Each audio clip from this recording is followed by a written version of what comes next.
with us at Just Read It, and we discuss novels. We're here at the Laurelhurst Village in Portland, Oregon. The folks here donate this space to us on a regular basis, and we appreciate that very much.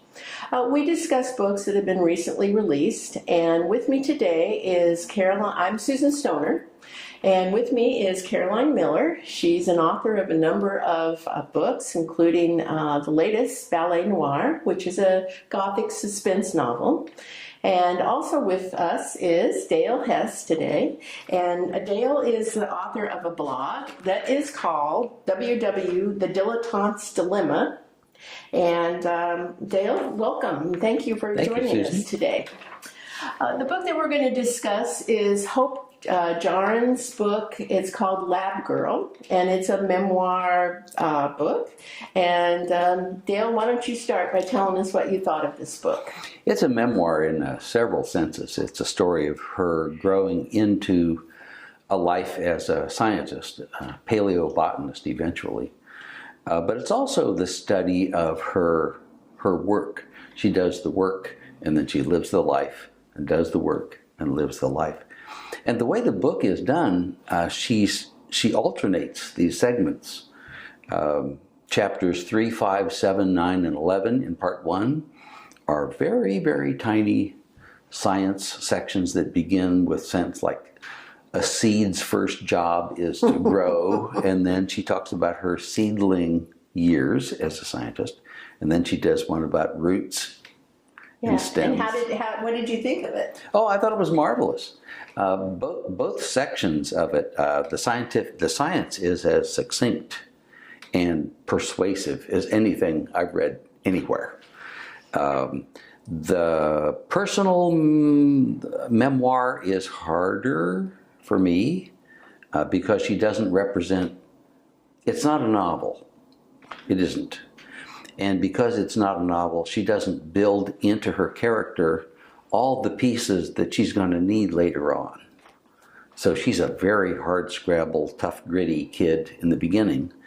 And then, bang, she meets her husband and invites him to the fanciest restaurant she knows in Washington, D.C.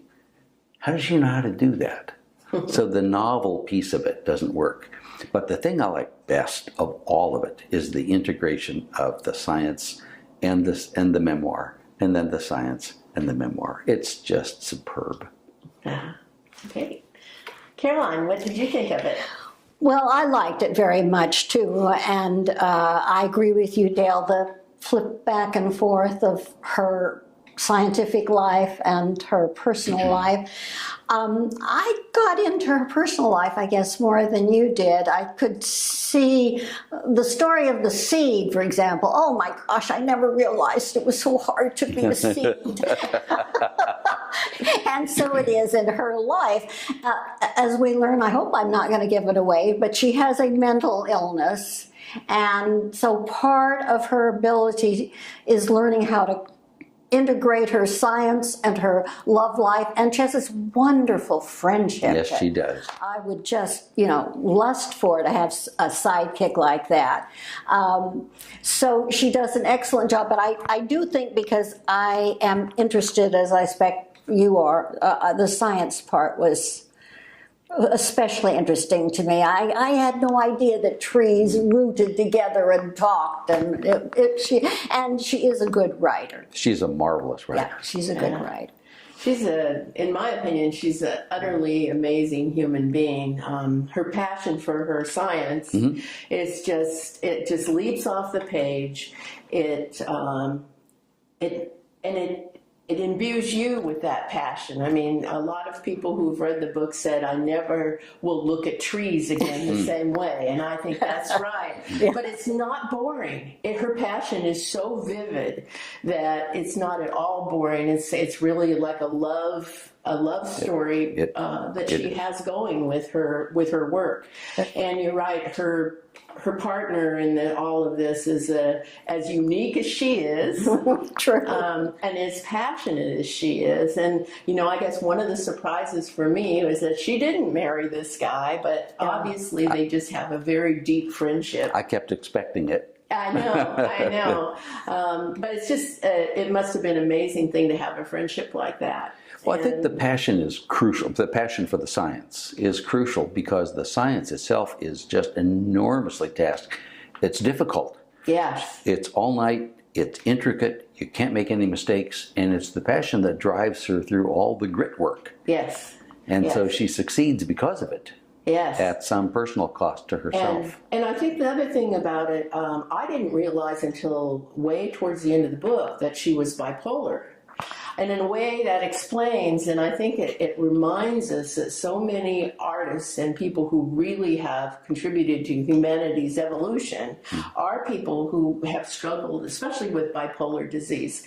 And so, you know, it's an important piece of the whole story there.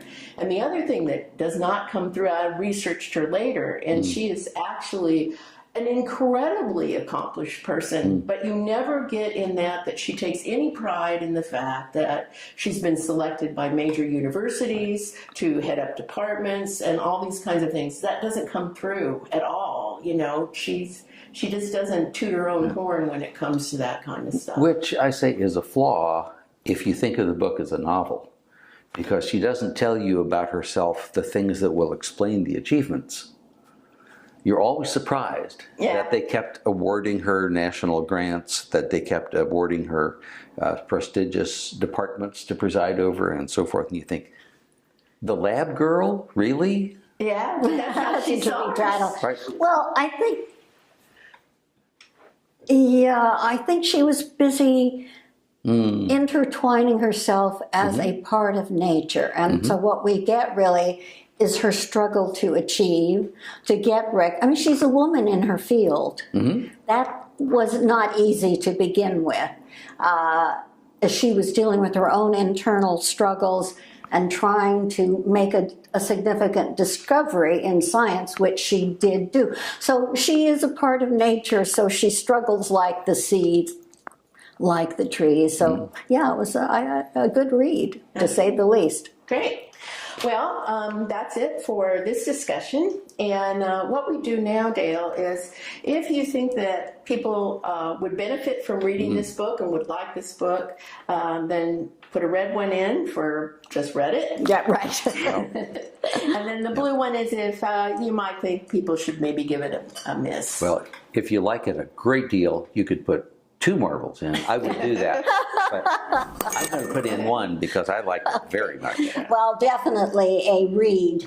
And obviously, all of the bestsellers, people agree with it. That's not a risk. Yeah. And I would also say, especially this is a great book for young girls who are interested in math and science. I would give one to every girl I knew.